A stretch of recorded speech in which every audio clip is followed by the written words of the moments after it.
various crops, types of crops need different rates of application of fertilizer, and therefore we need to be crop specific, because like in Murang'a we have 3 ecological zones. We have the upper zone, the T zone, and they have the medium zone where coffee lies, and then you have the lower zone, which is a food basket. For us now to advise the people of Murang'a, we need to tell them how is our tea performing in the upper zone by knowing the condition of their soils currently. We have to tell our farmers how is the condition of our soils in coffee zone, so that we can improve productivity of coffee. And therefore even maize down there, you know that our soils, especially in Murang'a, has been quite acidic, and when farmers apply fertilizer, they use a lot of money, and sometimes because of acidity of soil, there is nutrient lock, meaning that the fertilizer applied in the soil is not fully utilized by our crops, and therefore farmers spend a lot of money to apply fertilizer, and probably they are not getting the equivalent yields according to the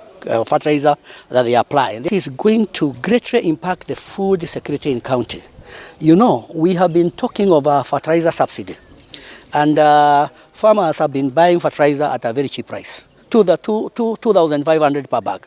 But you see now, a soil sample, to test a soil sample, maybe it is 1,000.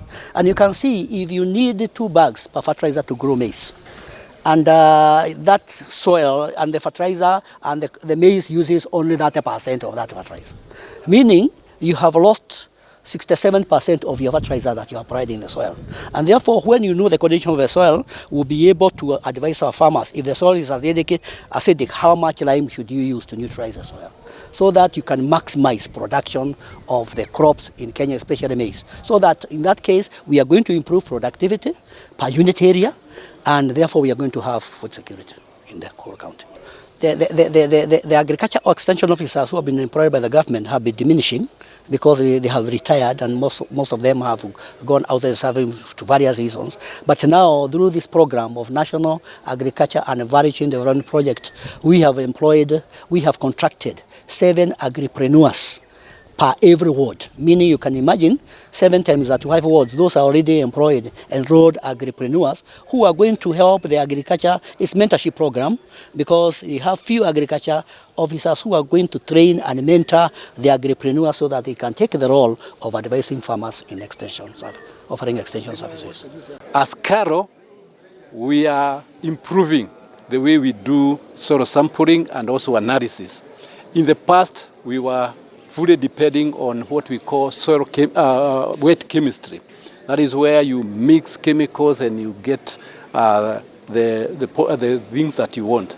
But this time we want to move to dry chemistry. This is where now you are not mixing chemicals, but you are able now to get the resource very, very quickly using very modern equipment which KARLO is purchasing.